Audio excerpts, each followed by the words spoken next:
Mateus 26, do 26 ao 30, louvado seja Deus. Glória ao nome do Senhor. Palavra muito especial. Toda vez que eu leio essa palavra aqui, eu fico criando a cena na minha cabeça, irmãos. Imaginando Jesus ali com seus discípulos, já perto do momento da traição, onde ele ia ser traído com um beijo, né, por Judas. O Getsêmani, né, que se aproximava ali, aquele momento onde ele transpira sangue, a agonia do Getsêmani. Então assim, eu fico passando isso na minha memória. Eu sei que, coitado, né, quem sou eu, meu Deus, para tentar passar alguma coisa, mas você não é assim também? Quando fala do céu, da Nova Jerusalém, você não fica assim? Ai meu Deus, como será lá? A Bíblia fala de ruas de ouro, muro de jaspe, mas é lógico, isso aqui são figuras de linguagem que a Bíblia usa para dar ideia de glória, né? Não vai ser isso aqui, irmãos, vai ser muito mais. Que ouro? Você acha que as ruas lá vai ser de ouro? Que ouro? Ouro vale aqui para nós, lá no céu ouro nem tem valor lá. Nem olhos viram, nem ouvidos ouviram, nem mente humana chegou a compreender aquilo que o Senhor tem preparado. É coisa muito maior. A palavra do Senhor diz assim: enquanto comiam, Jesus pegou um pão e abençoando, pode prestar atenção aqui em mim, queridos, os diáconos dão assistência lá. Enquanto comiam, Jesus pegou um pão e abençoando o partiu e deu aos discípulos, dizendo: tomem, comam, isto é o meu corpo.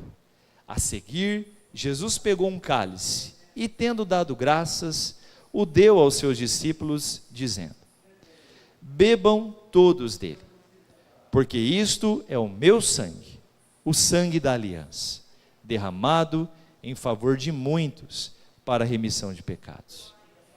E digo a vocês que desta hora em diante nunca mais beberei desse fruto da videira, até aquele dia em que beberei com vocês o vinho novo no reino de meu Pai. E tendo cantado um hino, saíram para o monte das oliveiras. Pai, em nome do teu Filho Jesus, nós oramos, Pai, consagrando esse momento tão importante, que é o alimento da tua palavra, que é a água viva da tua palavra. Deus, que nesses minutos, ainda que breves, possamos ser ministrados por ti, de uma forma muito especial. Que venhamos valorizar ainda mais, Pai, este momento tão sublime, Pai, que é a ceia do Senhor. Oramos assim, pedindo a tua direção no santo e poderoso nome de Jesus. Amém. Meus queridos, a ceia do Senhor, ela é muito mais do que tradição, ela é muito mais do que um ritual cristão. A ceia do Senhor carrega um significado muito especial, central a respeito do Evangelho. E nessa noite eu queria falar pelo menos 3 grandes verdades a respeito da ceia. E nós, como igreja do Senhor, precisamos tomar muito cuidado, para que a gente não transforme a ceia em apenas uma tradição. Aliás, nós não podemos fazer do culto, irmãos, uma mera experiência semanal. Nós vamos entender que o culto a Deus é um momento único, singular. A gente até costuma dizer assim nos avisos, né? Domingo será culto normal, né? A gente erra quando diz isso, porque nenhum culto é normal, irmãos. Todo culto ele é especial.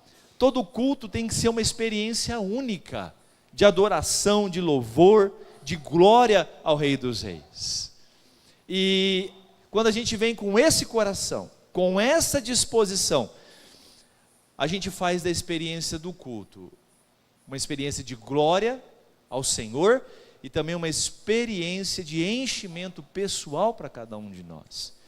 Então, a ceia, essa mesa que simboliza o corpo do nosso Senhor, que foi martirizado, transpassado, moído no Calvário, assim como o cálice, que simboliza o sangue, a vida derramada por esse mundo, e em especial por aqueles que o Senhor escolheu. Irmãos, é muito importante.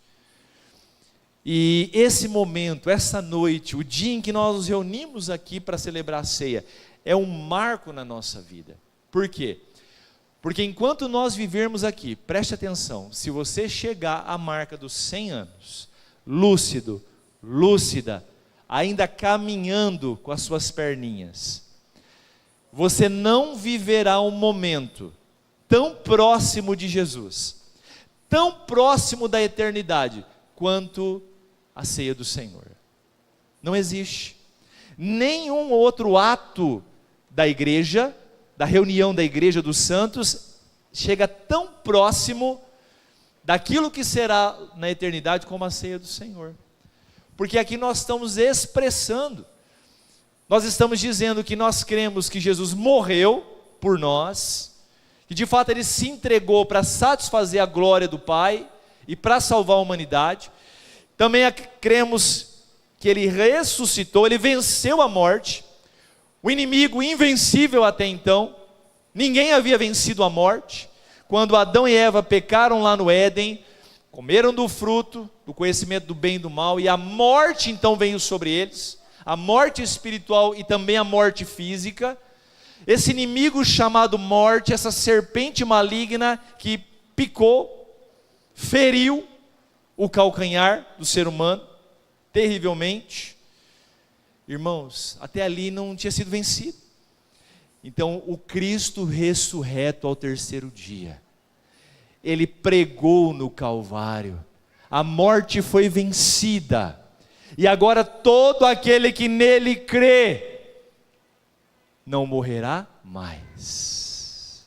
Não morrerá mais. Não eternamente. Ainda que o corpo físico morra, esse corpo um dia será transformado, glorificado, se unirá novamente ao Espírito, em glória, e viveremos para sempre com Ele na Nova Jerusalém. Ele é o primogênito dentre os mortos. A ceia, ela é completa, ela nos fala de tudo, do sacrifício de Jesus, ela fala da ressurreição, e ela passa a mensagem que é ainda mais especial e importante, que Cristo voltará. As pessoas zombam, os homens tiram sarro, as pessoas brincam, fazem piadas, brincam com a questão da vinda do Senhor, com a volta do Senhor. Muitos desanimam, desistem, abrem mão da sua fé, muitos estão apostatando da fé, sendo levados por esse mundo, mas aqueles que perseverarem até o fim receberão a coroa da vida, a coroa de glória. 3 verdades sobre a ceia do Senhor, entre muitas, mas 3 que acredito ser centrais. Primeiro, a primeira verdade sobre a ceia do Senhor é a centralidade da morte de Cristo. É a importância que nós temos que dar, irmãos, ao sacrifício vicário de Jesus. A palavra vicário significa substitutivo. Jesus nos substituiu. Toda a sua paixão, quando fala paixão de Cristo, está falando do martírio. Todo o sofrimento, que foi o espancamento público, a humilhação, a zombaria, a vergonha, tudo aquilo que Jesus passou de dor, aquilo tudo era para mim, era para você, e justamente merecido, mas de forma vicária, substitutiva, Ele se entregou por nós, Ele morreu em nosso favor, Ele se entregou por nós. O pão e o vinho apontam, melhor dizendo, para a morte sacrificial de Jesus. Na ceia com os discípulos, Jesus deixa instruções para o seu próprio culto memorial. Era pela sua morte, primeiramente, que Ele desejava ser lembrado. Então, esse culto aqui é um culto memorial, onde nós trazemos à memória a entrega do nosso Salvador. E nós nunca podemos perder isso de vista, porque se a gente perder isso de vista, nós vamos começar a achar que nós somos merecedores do céu, que os nossos atos nos fazem merecedores, que o fato de eu participar do ministério de louvor, ou de eu ser pastor, ou de eu ser um diácono, um presbítero, ou seja, um membro de uma igreja, isso me faz melhor do que os outros e merecedor.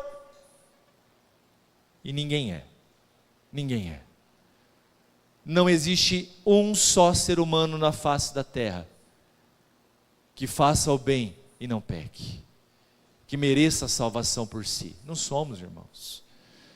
Todos nós somos extremamente necessitados da misericórdia e da graça salvífica.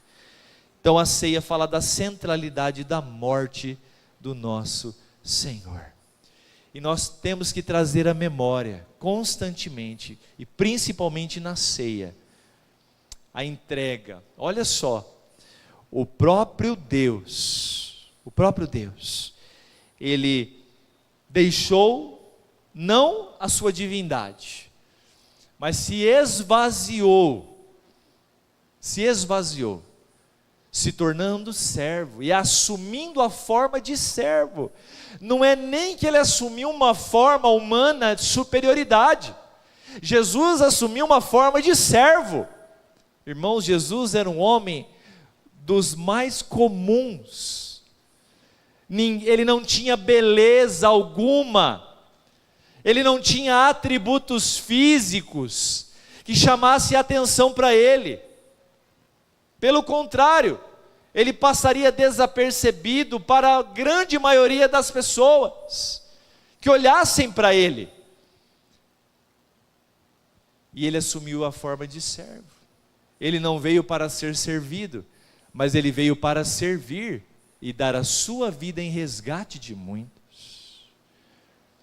Imagina como fica o coração do Pai, quando muitas vezes olha para a terra e contempla a sua igreja, e vê que dentro da igreja dele, quando eu falo igreja dele, é a igreja de Cristo na face da terra. Quantas pessoas, irmãos, talvez brigando por posições, ou querendo receber um tratamento VIP, um tratamento melhor, né? Ser reconhecido, né? Ou então receber ali alguma coisa, um tapinha nas costas. E o próprio Senhor Jesus, aquele que morreu por nós, irmãos, ele veio para servir. Ele teve a capacidade de pegar uma vasilha com água e mandar os seus discípulos se assentarem, irmãos. E ele lavou os pés de cada um deles num ato de extrema doação, amor. Sabe quem que fazia isso nas casas? Os escravos, os empregados da casa, os menores da casa. Isso era função para o funcionário da casa. Muitas vezes eram escravos, naquela época a escravidão era algo natural. Pessoas eram compradas e trabalhavam como escravos. Mas ele fez isso. Ele se entregou por nós, ele morreu por nós. Então, que a centralidade da morte de Jesus seja uma realidade para mim e para você. E que a paixão dele nos inspire, irmãos, nos inspire a amarmos tudo o que ele fez, a valorizarmos a graça. Eu tenho muito medo de achar que a graça, irmãos, até um movimento chamado hipergraça, né? Não sei se você já ouviu falar, mas está crescendo aí, né? É uma ideia de uma graça, irmãos, que ela é tão grande, ela é tão abrangente, que é mais ou menos assim: Deus já me salvou sabendo tudo que eu ia fazer de errado, Ele me amou assim, então eu não preciso me preocupar muito em me santificar, não, já está tudo feito, já foi tudo pago lá na cruz. É aquela impressão de que não preciso zelar tanto da minha vida cristã. Aí a gente vai para os escritos do apóstolo Paulo e ele diz assim: porventura, porque fui alcançado pela graça e perdoado, vou eu então superabundar no pecado? De maneira nenhuma. Pelo contrário, se eu sei o tamanho da graça que me foi dada, me santificarei ainda mais. Valorizarei ainda mais. Essa tem que ser a ideia. Puxa vida, o meu Jesus se entregou por mim no Calvário, se fez maldição no meu lugar. O Gólgota, o Monte da Caveira e a crucificação, irmãos, era uma morte maldita. Era para o pior tipo de criminoso. Era algo visto como maldição, era a pior morte que tinha. Porque além de ser dolorosa, era agoniante. Imagina você, cravos gigantescos perfurando mãos e pés. E se isso não bastasse, o seu corpo era colocado numa posição onde o seu pulmão era comprimido, esmagado. E você ia morrendo gradativamente por falta de ar.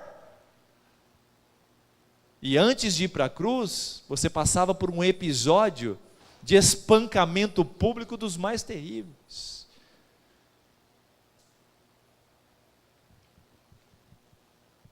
E como se não bastasse, irmãos, a dor física, a morte física, a ira de Deus, o cálice da ira de Deus, foi derramado sobre o Cristo crucificado.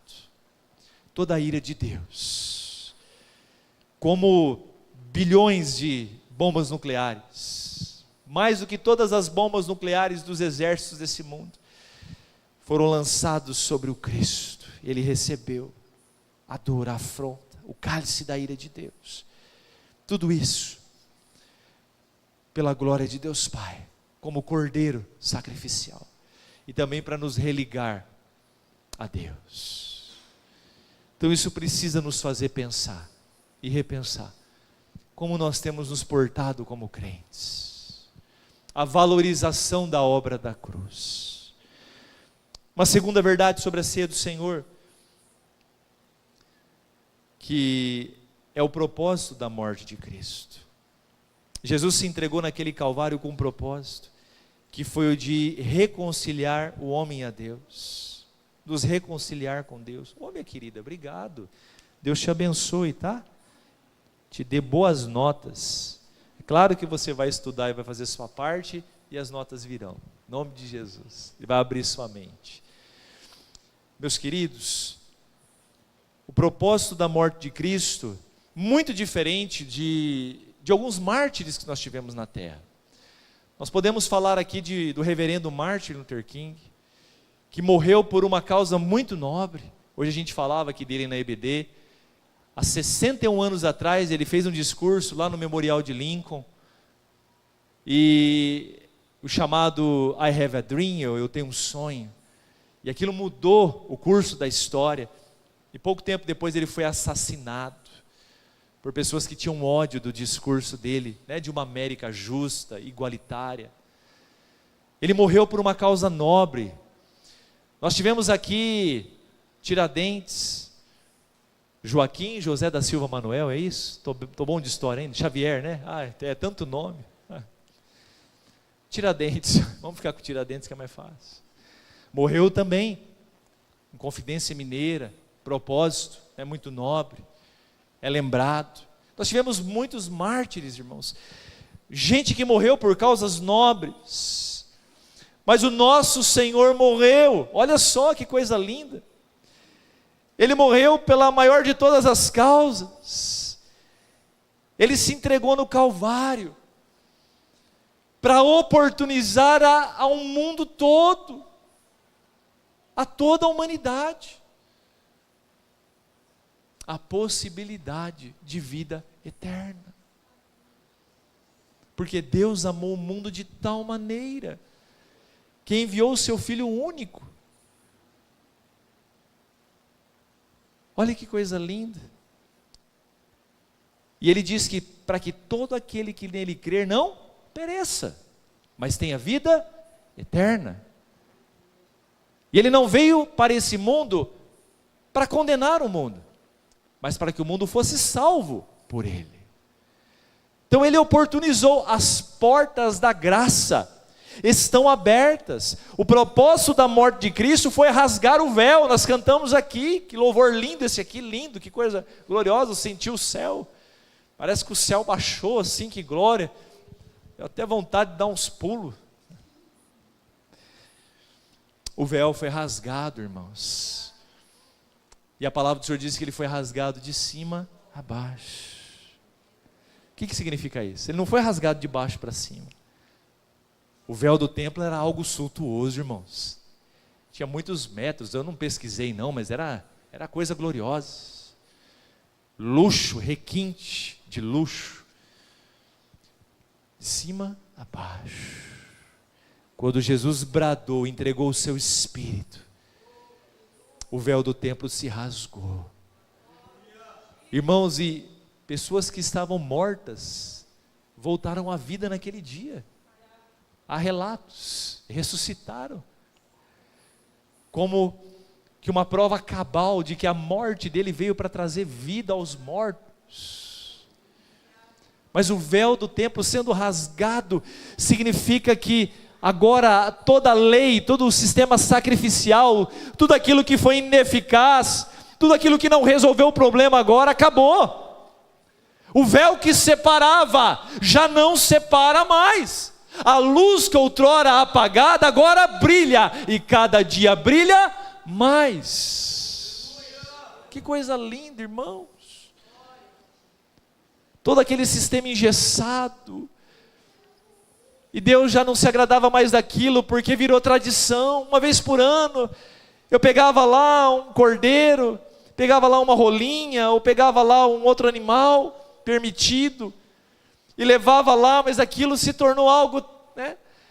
Era uma tradição apenas vazia, perdeu o sentido, as pessoas já não tinham mais devoção. Mas agora, irmãos, o Senhor construiu para nós um novo e vivo caminho, onde o véu agora foi rasgado, e agora todos nós podemos acessar o Santo dos Santos. Só o sumo sacerdote podia ir lá. Uma vez por ano uma corda era amarrada na perna dele com um sininho, e ele então se purificava, e começava a adentrar, e quando ele chegava lá no Santo dos Santos, se ele estivesse vivo, se Deus não encontrasse nele pecado, falha, ele então balançava a corda, o sino tocava, para dizer que ele estava vivo e ia cumprir a função sacerdotal dele. Só ele podia ir lá. Agora o Santo dos Santos está acessível para todo aquele que crê em Jesus Cristo de todo o seu coração. Que coisa linda! Do homem mais miserável, mais pecador, daquele que é visto marginalizado nas ruas, aquele que talvez alcançou o auge do poder humano. A salvação foi disponibilizada, a morte de Cristo abriu as portas para todo aquele que nele crê, não pereça, mas tenha vida eterna. E por fim, uma outra verdade da ceia do Senhor, são os benefícios advindos da morte do nosso Salvador Jesus. Perceba que Jesus não come e bebe sozinho, mas ele reparte a ceia com os seus discípulos. Ele os torna participantes da sua morte e co-herdeiros de suas bênçãos conquistadas na cruz. Na morte de Cristo nós obtivemos a maior de todas as bênçãos, que é a reconciliação com o Pai e a participação no reino do seu Filho. Olha que coisa linda, irmãos. A ceia do Senhor é linda, é maravilhosa. A salvação do Senhor é maravilhosa. E fica aqui uma palavra de incentivo para aqueles que estão cogitando o batismo, no processo do batismo, para poder participar da mesa do Senhor. O batismo não salva, e nem a participação da ceia que salva o indivíduo, não é. Mas é o crer em Jesus Cristo como o único e suficiente Salvador, é o crer que salva. Aquele que crer e for batizado, crer é o que salva. Mas aquele que creu e confessa e tem o Espírito Santo habitando dentro dele, o desejo do batismo tem que crescer cada dia mais e tem que se tornar o alvo, o objetivo da vida desse indivíduo, dessa mulher, desse homem.